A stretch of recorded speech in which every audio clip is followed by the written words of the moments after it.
এবার ঈদে প্রত্যেকটা টেলিভিশনে এই দুইজনকে নিয়ে দেখেছি যে সবাই খুব মাতামাতি করেছে।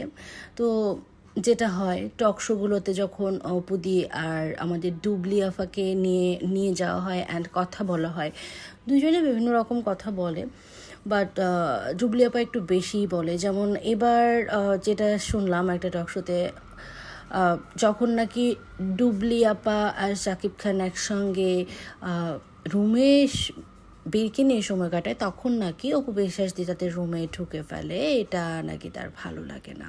তো ব্যাপারটা কেমন না? আর এই দুইজনের বিভিন্ন টেলিভিশনে বিভিন্ন কথা, দুইজনের বিভিন্ন রকম হচ্ছে মতামত, এইসব নিয়ে যেটা হচ্ছে, আমাদের সাকিব খান মানে আমাদের কিং খান কিন্তু অনেক বেশি বিরক্ত, তাই না?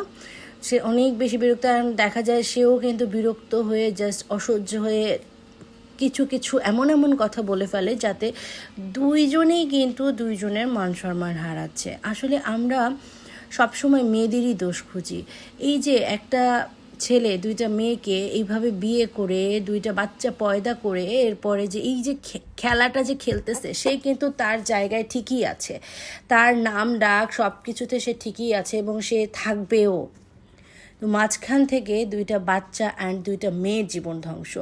আমি কারো পক্ষ নিয়ে কথা বলবো না, আমি শুধু এতটুকুই বলবো যে আমরা কেন সবসময় মেয়েদের দোষ দেখি।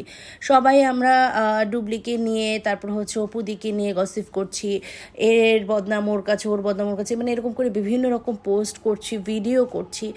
আমরা কি কখনো কেউ কিং খানের নামে কোনো ভিডিও করেছি? তার নেগেটিভ দিকগুলো কি আমরা তুলে ধরেছি?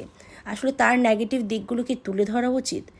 একটা সমাজ কতটা নগণ্য হলে শুধুমাত্র পাওয়ারের বলে দমে থাকে।